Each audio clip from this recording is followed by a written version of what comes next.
Hello all, this is Banu. So ఈ రోజు episode లో మనం పట్టు శారీస్ కి రిప్లికా శారీస్ చూస్తున్నాము.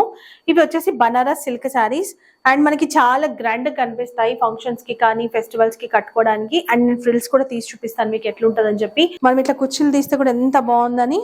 సాఫ్ట్ ఉంది, చాలా ఎట్లా ఉంది అట్లా నీట్ గా సెట్ అయిపోతాయి. సాఫ్ట్ ఉంది ఫ్యాబ్రిక్, టోటల్ గా వీవింగ్. క్రీమ్ పైన సీ గ్రీన్ కలర్ ఎంత బాగుందో, సూపర్ వెల్వెట్ అవుతుంది శారీ చూడొచ్చు. అండ్ ఇది వచ్చేసి పళ్ళు, ఇది బ్లౌజ్. ప్లెయిన్ బ్లౌజ్ వచ్చి హ్యాండ్స్ కి బార్డర్ వస్తుంది, sea blue with navy blue. Real గా ఇంకా బాగుంది. నేను మళ్ళీ చెప్తున్నాను ఎందుకంటే లైట్ కలర్స్ కదా, కెమెరాకి కొంచెం మనకి లైట్ గానే కనిపిస్తాయి. పిస్తా green with bottle green. Border మాత్రం చాలా బాగుంది వాప్ శారీస్ కి అండ్ ఫ్రాక్స్ కి. ఇది అండ్ ఇది బ్లౌజ్, ప్లెయిన్ బ్లౌజ్. చాలా తక్కువ ప్రైస్, ఓన్లీ 799 ప్లస్ షిప్పింగ్ ఉంటుంది. కావాలనుకున్న వాళ్ళు బుక్ చేసేసుకోండి. ఇక్కడ కాంటాక్ట్ నెంబర్ అవైలబుల్ ఉంది. వెబ్సైట్ లో కూడా ఉన్నాయి సారీస్, సో అక్కడ నుంచి కూడా మీరు బుక్ చేసుకోవచ్చు.